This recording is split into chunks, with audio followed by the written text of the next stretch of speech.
বাহ, তোমার চোখ, তোমার ঠোঁট অনেক মায়াবী। তোমার কিন্তু আমার অনেক ভালো লাগছে। অসভ্য বেয়াদবি কর। রাস্তাঘাটে মেয়ে মানুষ দেখলে আর হুঁশ থাকে না, গায়ের মধ্যে পড়তে ইচ্ছা করে। ফাজিল একটা। চল। তুই কি ভেবেছিলি তুই আমার ওড়না ধরে টান দিবি আর আমি লজ্জায় গুটিয়ে যাব? তুই যে কোনো প্রস্তাব দিবি সেটাতে আমি রাজি হয়ে যাব। তোকে প্রথম চটটা মেরেছি তোর ব্যবহারের জন্য, আর দ্বিতীয় চটটা কেন মেরেছি জানিস?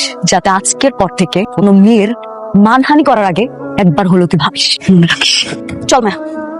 ওর আমি এমন অবস্থা করব, ওর পরিণাম অনেক ভয়াবহ হবে। বাবা, আমি একটা মেয়েকে অনেক পছন্দ করি। এই যে মেয়েটার ছবির পিছনে নাম, অ্যাড্রেস, ইনফরমেশন সবকিছু লেখা আছে। তুমি এই মেয়েটার সাথে বিয়ের ব্যবস্থা করো। তোর যে লাইফ স্টাইল, আমি চাই না তোর সঙ্গে কোনো মেয়ের বিয়ে হয়ে তার জীবনটা নষ্ট হোক। এতদিন তো আমাকে অনেক কিছুই বলেছো, আমি তোমার কোনো কথাই শুনিনি।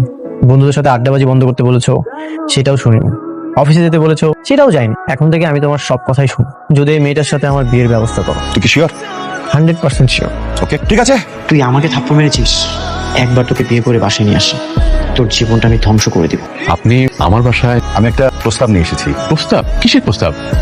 আমার একমাত্র ছেলে টানি, আমার অবর্তমানে সবকিছু ওই পাবে। আমার ছেলেটা আপনার বড় মেয়েকে পছন্দ করেছে। আমি চাই আপনার মেয়েকে বোমা করে ঘরে নিয়ে যেতে। ভাই সাহেব, আমার মেয়ের পড়াশোনা এখনো শেষ হয়নি, আমরা এখনো ওর বিয়ের ব্যাপারে কিছু ভাবছি না। আপনি এগুলো নিয়ে একদমই চিন্তা করবেন না, ওর পড়াশোনার কোনো ক্ষতি হবে না। ওকে যত ধরনের সাপোর্ট দেওয়ার আমরা দিব। মারিয়ার মা, মারিকে একটু আসতে বলো। আম্মু একটু আপু ডেকে নিয়ে আসো। যাও। কি বলিস? গতকালকে ছেলেটা আসছে? কিন্তু আমাদের আসে কেন? যত এত আপনি নির্লজ্জ বেহাদের মতো বাসা পর্যন্ত চলে আসছেন।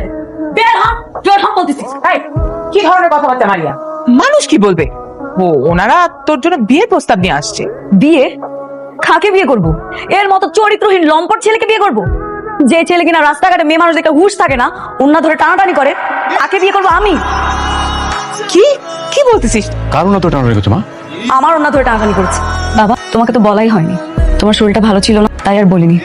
সেদিন আমি মায়াকে নিয়ে কোচিং এ যাচ্ছিলাম, উনি আমাকে রাস্তার মধ্যে প্রপোজ করে, আর ওনার প্রপোজাল অ্যাকসেপ্ট করেনি দেখে সবার সামনে রাস্তার মধ্যে ওন্না ধরে টানাটানি শুরু করে। টানিন, ও যা বলছে সেটা কি সত্য? ওইটা একটা অ্যাক্সিডেন্ট ছিল, আমি ইচ্ছা করে করি।